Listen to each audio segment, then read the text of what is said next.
Perkenalkan, nama saya Fazira Sherlinda dengan NIM 2111-211009 dari kelas A3. Di sini saya akan menjelaskan bagaimana proses pencernaan dan usus buntu gangguan pencernaan pada manusia. Yang pertama itu ada proses pencernaan normal pada manusia. Secara umum, makanan membutuhkan waktu 24 hingga 72 jam untuk bergerak melalui saluran pencernaan manusia.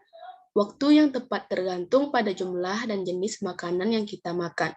Angka ini juga didasarkan pada faktor-faktor seperti jenis kelamin, metabolisme, dan apakah seseorang memiliki masalah pencernaan yang dapat memperlambat atau mempercepat proses pencernaan. Pada awalnya, makanan bergerak relatif cepat melalui sistem pencernaan manusia. Dalam waktu 6-8 jam, makanan telah bergerak melalui lambung, usus kecil, dan usus besar. Sekali di usus besar, sebagian isi makanan yang dicerna bisa bertahan lebih dari 1 hari. Bahkan bisa lebih lama. Kisaran normal untuk waktu transit makanan mencakup beberapa hal berikut. Pengosongan lambung 2 hingga 5 jam, transit usus kecil 2 hingga 6 jam, transit usus kolon 10 hingga 59 jam, transit seluruh usus 10 hingga 73 jam. Tingkat pencernaan kita juga didasarkan pada apa yang dimakan. Daging dan ikan bisa memakan waktu hingga 2 hari untuk sepenuhnya dicerna. Protein dan lemak yang dikandungnya adalah molekul kompleks yang membutuhkan waktu lebih lama bagi tubuh untuk terpisah.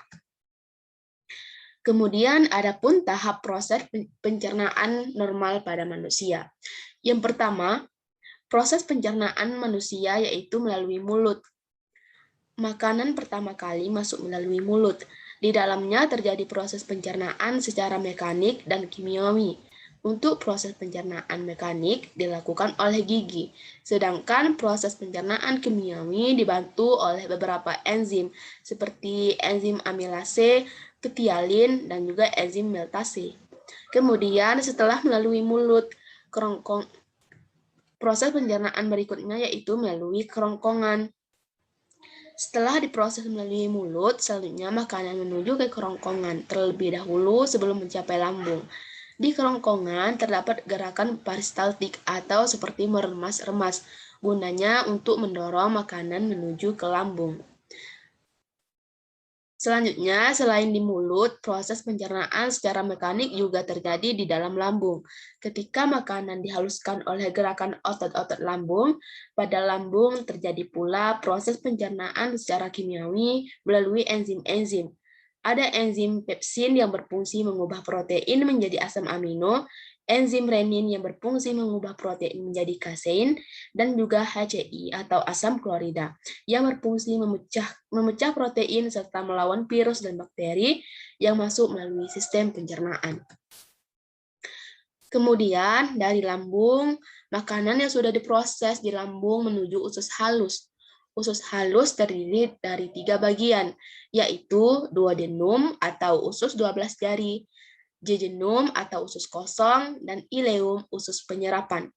Di usus halus ini makanan kembali diproses secara kimiawi yang dibantu oleh enzim-enzim dan pankreas, empedu, dan hati seperti tripsin, amilase, maltase, sukrase, laktase, dan lipase. Setelah nutrisi diserap di usus halus, sisa-sisa makanan mengalami pembusukan di dalam usus besar. Selain pembusukan, di dalam usus besar juga air diserap sehingga sisa-sisa makanan siap diubah menjadi fases atau kotoran. Kemudian ada rektum dan anus. Fases akan disimpan di dalam rektum sebelum dikeluarkan lewat anus. Di rektum, sensor di sana akan mengirimkan sinyal ke otak untuk memutuskan apakah fases perlu dikeluarkan atau tidak. Setelah itu, fases yang siap dibuang akan dikeluarkan melalui anus. Otot anus berfungsi untuk menahan dan menjaga fases agar tidak keluar dari rektum sebelum saatnya. Dan itulah proses dari pencernaan normal pada manusia. Nah, berikut kita akan membahas tentang bagaimana proses pencernaan jika terjadinya usus buntu. Usus buntu sesuai dengan namanya, yaitu saluran usus yang buntu. Usus buntu ada di rongga perut di bagian kanan bawah menempel sama usus besar. Organ ini dikenali oleh ahli anatomi pertama kali tahun 1521. Saat itu para ahli masih kebingungan fungsi dari usus buntu ini dan dianggap sebagai organ tambahan yang tidak ada fungsinya. Belakangan diperkirakan fungsinya sebagai organ imunologik karena berisi kelenjar limfoid yang mengeluarkan imunoglobulin, yaitu suatu kekebalan tubuh. Lalu bagaimana usus buntu bisa meradang?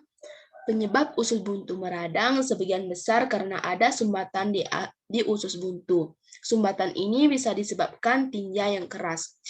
Sumbatan bisa juga karena infeksi cacing, tumor, atau pembesaran limfoid. Ketika usus buntu tersumbat, bakteri bisa berkembang berlebihan sampai bikin usus buntu membengkak dan bernanah. Lalu, kalau nggak segera ditangani, lama-kelamaan usus buntu yang bengkak bisa pecah dan infeksi jadi makin menyebar ke seluruh rongga perut. Apa benar sering makan makanan pedas atau menelan biji buah-buahan yang sulit dicerna bisa bikin radang usus buntu juga? Makanan pedas nggak secara langsung bisa membuat terjadinya usus buntu.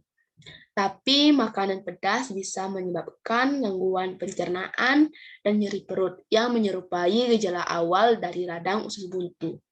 Sering mengkonsumsi biji buah-buahan yang sulit dicerna memang mungkin saja bikin sumbatan di usus buntu sampai meradang. Sebagian besar radang usus buntu disebabkan karena penyumbatan oleh tinja yang keras dan pembesaran limfoid. Bukan karena makanan pedas atau menelan biji buah-buahan. Nah, kemudian adapun antisipasi kita agar terhindar dari usus buntu. Yang pertama, yaitu makan dengan tenang. Yang kedua, yaitu mengurangi konsumsi makanan berlemak dan berminyak.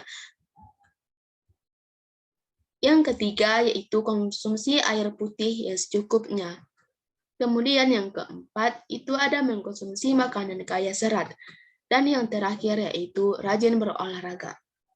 Demikianlah penjelasan mengenai proses pencernaan dan bagaimana pula proses pencernaan terhadap usus buntu.